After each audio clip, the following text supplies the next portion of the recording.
नमस्कार दोस्तों, आप सभी का स्वागत है हमारे YouTube channel Shri Shyam classes के ऊपर। दोस्तों आज की क्लास में दोस्तों अपन बात करने वाले हैं वेटनरी सर्जरी के ऊपर। दोस्तों जो भी इसकी मोस्ट और इम्पोर्टेंट परिभाषाएं हैं, शब्दावलियां हैं, वो देखेंगे दोस्तों। और आगे फिर कंटिन्यू क्लासेस में दोस्तों वेटनरी सर्जरी के जो मोस्ट और इम्पोर्टेंट आपके टॉपिक्स हैं उनको देखते चलेंगे। दोस्तों ये जो वेटनरी सर्जरी की जो टॉपिक्स हैं, आपको पशुधन सहायक की जो वैकेंसी होने वाली है उसमें भी सहायक होंगे, और जो अदर स्टेट की जो आपके पशुधन सहायक यानी वेटनरी से रिलेटेड जितने भी एग्जाम होते हैं उन सभी में दोस्तों ये सहायक होने वाला है। या आपका MPAVF है वो एग्जाम हो या VLDA का, ठीक है। तो दोस्तों सबसे पहले अपन देखते हैं कि सर्जरी किसे बोला जाता है। सर्जरी, ठीक है। तो दोस्तों हस्त कौशल से यानी हाथ की कला से किसी चोट या घाव या किसी बीमारी को ठीक करना, उसका उपचार करना ही दोस्तों क्या कहलाता है? सर्जरी कहलाता है। यानी अपन बोल सकते हैं कि हाथ की कला का उपयोग करके, हस्त कौशल का उपयोग करके किसी चोट, घाव या बीमारी को ठीक करना ही दोस्तों क्या कहलाता है? सर्जरी कहलाता है। दूसरे नंबर पे दोस्तों अपन बात करते हैं सर्जन की, यानी सर्जन क्या होता है। तो दोस्तों जो हस्त कौशल का उपयोग करने वाला व्यक्ति होता है, अर्थात जो सर्जरी करता है, उस व्यक्ति को दोस्तों क्या बोला जाता है? सर्जन बोला जा सकता है। अर्थात जो हस्त कौशल का उपयोग करता है यानी सर्जरी करता है दोस्तों, उस व्यक्ति को दोस्तों सर्जन बोला जाता है, ठीक है। उसके बाद में दोस्तों सर्जरी के अपन कुछ प्रकार देखते हैं। उसमें सबसे पहले आती है आपकी कॉस्मेटिक सर्जरी आती है। हाँ जी मेरे दोस्तों, कौन सी आती है? Cosmetic surgery. कॉस्मेटिक सर्जरी दोस्तों क्यों की जाती है पशुओं के अंदर? तो पशु को सुंदर दिखाई देने के लिए या पशु भारी रूप से अच्छा दिखाई दे, इसलिए दोस्तों उनके अंदर कॉस्मेटिक सर्जरी की जाती है। जैसे दोस्तों डॉकिंग, यह किसमें की जाती है? कुत्ते के अंदर। किसमें की जाती है डॉकिंग दोस्तों? कुत्ते के अंदर। और कितने दिनों के अंदर की जाती है? 3 से 5 दिनों के अंदर दोस्तों ये डॉकिंग कुत्ते के अंदर की जाती है। डॉकिंग में किया क्या जाता है कि कुत्ते की पूंछ को काट दिया जाता है ताकि वो सुंदर दिखे। या कभी कभार दोस्तों ईयर नोचिंग, यानी कुत्तों के बड़े कान होते हैं तो उन्हें भी कुतर दिया जाता है। नॉर्मल का दोस्तों ये भेड़ बकरियों में ज्यादा देखने को मिलती है। आपको किसमें? भेड़ बकरी में देखने को ज्यादा मिलेगी। और कभी कभार दोस्तों कुत्तों में भी ये ईयर नोचिंग कर दी जाती है। कौन सा प्रकार पढ़ रहे हैं? कॉस्मेटिक सर्जरी, जो पशु को सुंदर दिखाई देने के लिए की जाती है।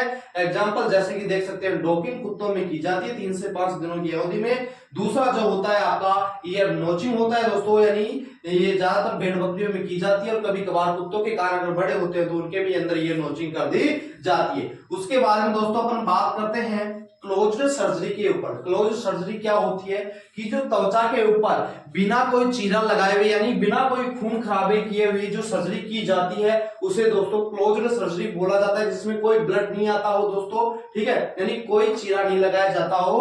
उस प्रकार की सर्जरी को कौन सी सर्जरी बोला जाता है दोस्तों?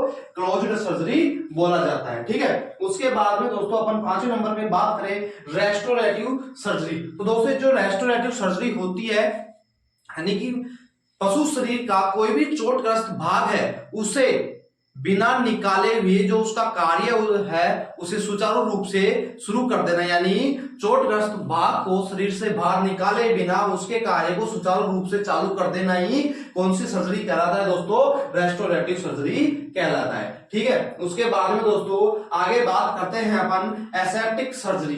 एसेप्टिक सर्जरी से आपको पता चल रहा है संक्रमण रहित सर्जरी, यानी ऐसी सर्जरी जिसमें किसी भी प्रकार का कोई भी संक्रमण फैलने का खतरा नहीं रहता हो। जैसे कि दोस्तों निसंक्रमित हाथों के द्वारा या निसंक्रमित उपकरणों के द्वारा, यानी हाथों में ग्लव्स पहन करके, और जो उनके अंदर औजार उपकरण काम में लिए जाते हैं उन्हें भी निसंक्रमित किया जाता है दोस्तों। और निसंक्रमित करने की कई विधि है जो आगे हम सर्जरी की जो कंप्लीट क्लासेज होने वाली है उनके अंदर देखेंगे दोस्तों, ठीक है।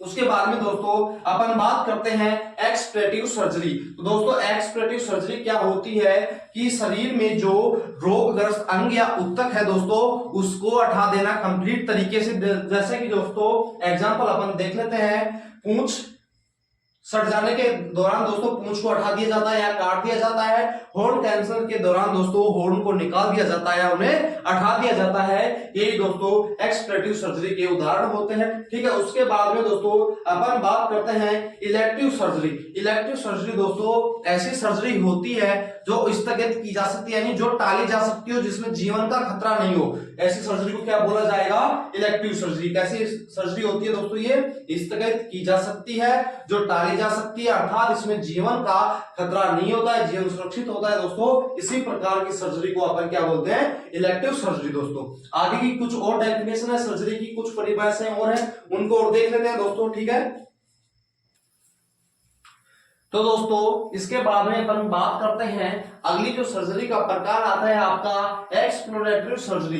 तो दोस्तों ये जो सर्जरी होती है यानी किसी बीमारी की जांच करने के लिए, यानी पशु बीमार है या स्वस्थ है उसकी जांच करने के लिए, यानी बीमारी का पता करने के लिए जो सर्जरी की जाती है दोस्तों, उसे एक्सप्लोरेटरी सर्जरी बोला जाता है। जैसे बायोप्सी परीक्षण किया जाता है बीमारी का पता लगाने के लिए, यानी बीमारी का पता लगाने के लिए की जाने वाली सर्जरी। ठीक है दोस्तों, बीमारी का पता लगाने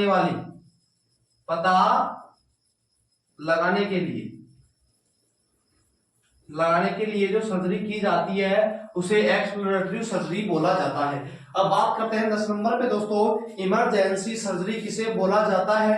यानी दोस्तों जीवन को खतरे से बाहर निकालने के लिए की जाने वाली जो तुरंत सर्जरी होती है दोस्तों, उसे इमरजेंसी सर्जरी बोला जाता है।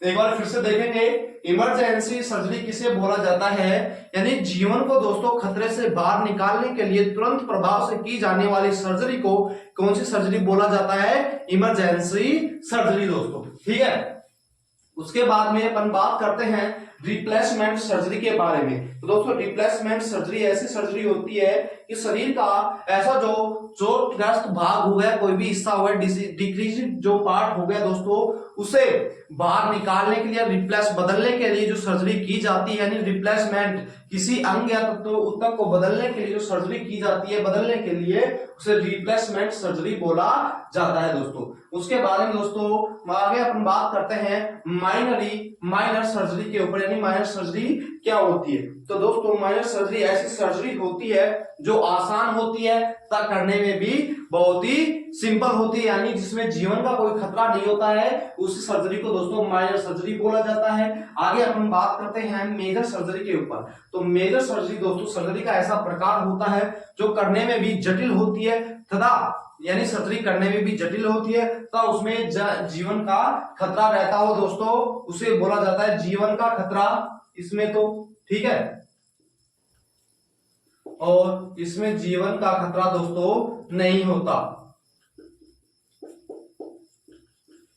माइनर हो गई, मेजर हो गई। बात करते हैं अपन दोस्तों क्रायो सर्जरी। तो क्रायो से दोस्तों पता चल रहा है यानी शुष्क यानी ठंडे वातावरण में, अत्यधिक ठंडे वातावरण में दोस्तों ऊतकों की सर्जरी की जाती है, ऊतकों को जला दिया जाता है, नष्ट कर दिया जाता है अत्यधिक ठंड के ऊपर। जैसे कि दोस्तों तरल N2, ठीक है, तरल N2 हो गई। और उसके बाद में दोस्तों बात करें शुष्क बर्फ हो गई। ये दोस्तों इसमें क्रायो सर्जरी में उपयोग ली जाती है। बोल सकते हैं अपन क्रायो सर्जरी किस प्रकार की सर्जरी होती है कि ऐसी सर्जरी जिसमें असामान्य ऊतकों को नष्ट करने के लिए अत्यधिक ठंड वाले उपकरणों का काम में लिया जाता है, यानी पदार्थों को काम में लिया जाता है, जैसे तरल नाइट्रोजन N2 और दोस्तों शुष्क बर्फ हो गई। उसके बाद में दोस्तों अपन बात करते हैं इलेक्ट्रो सर्जरी। तो दोस्तों इसमें इलेक्ट्रो सर्जरी के दौरान इलेक्ट्रिसिटी का प्रयोग किया जाता है, जो असामान्य रोगी ऊतक होते हैं उनके ऊपर दोस्तों हीट की जाती है, इलेक्ट्रिसिटी उत्पन्न की जाती है, जिससे हीट उत्पन्न होती है और उसी हीट के दौरान दोस्तों वो ऊतक नष्ट हो जाते हैं। ठीक है, आगे हम बात करते हैं लेजर सर्जरी। तो दोस्तों इसमें लेजर बीम का उपयोग किया जाता है। किनका उपयोग किया जाता है? Laser beam. लेजर बीम क्या होती है? किरण पुंज होता है दोस्तों, उस किरण पुंज को दोस्तों जो आपको ऊतक या अंग को नष्ट करना है उसके ऊपर गिराया जाता है, उससे दोस्तों लेजर सर्जरी बोला जाता है। जब ये लेजर सर्जरी की किरणें उस रोगी ऊतक या अंग पर पड़ती है तो दोस्तों उसे कई टुकड़ों में विभाजित कर देती है, अर्थात उसके कार्य को नष्ट कर देती है। इसे दोस्तों लेजर सर्जरी बोला जाता है। बात करते हैं अपन आगे अल्ट्रासोनिक सर्जरी के ऊपर। तो दोस्तों जो इसमें हाई फ्रीक्वेंसी की वेव्स होती हैं उनको उपयोग में लिया जाता है, यानी अल्ट्रासोनिक सर्जरी किसे बोला जाता है, हाई फ्रीक्वेंसी वेव्स का उपयोग करके दोस्तों किसी चोटग्रस्त ऊतक या अंग को ठीक करना ही अल्ट्रासोनिक सर्जरी बोला जाता है। आगे अपन बात करते हैं रेडिकल सर्जरी। रेडिकल सर्जरी दोस्तों ऐसी होती है कि इस प्रकार की सर्जरी में दोस्तों जो बीमारी का मूल कारक है उसे ही दोस्तों जड़ से निकाल करके अलग कर दिया जाता है और इस तरीके से रोगी पूर्णतः स्वस्थ हो जाता है, यानी दोस्तों रोग कारक को पूर्णतः हटा देना रेडिकल सर्जरी कहलाता है। रोग कारक को पूर्ण तरीके से हटा देना कौन सी सर्जरी कहलाएगी दोस्तों, रेडिकल सर्जरी। तो दोस्तों ये सर्जरी से संबंधित एवं सर्जरी क्या होता है, सर्जन क्या होता है और उससे संबंधित जो महत्वपूर्ण सर्जरी की उपशाखाएं थी, कितनी शाखाएं होती हैं दोस्तों, ये सभी हमने आज की इस क्लास में देखी है। आगे दोस्तों क्लासेस को कंटिन्यू देखने के लिए सब्सक्राइब करें श्रीश्याम क्लासेस के यूट्यूब चैनल को और अपना प्यार और सपोर्ट दोस्तों इसी तरीके से बनाए रखें। यहाँ पे आपको वेटनरी फील्ड से जुड़ी हुई ऑल इंडिया में जितनी भी वैकेंसी आती है उन सभी का भी नोटिफिकेशन दोस्तों टाइम टू टाइम आपको मिलता रहता है और जो आपके महत्वपूर्ण एग्जाम होते हैं उन सभी के जो वेटनरी से संबंधित होते हैं उन सभी के लिए जो मोस्ट और इम्पोर्टेंट क्वेश्चन होते हैं दोस्तों उनकी क्लासेस भी हम आपके लिए लेकर के आते रहते हैं दोस्तों।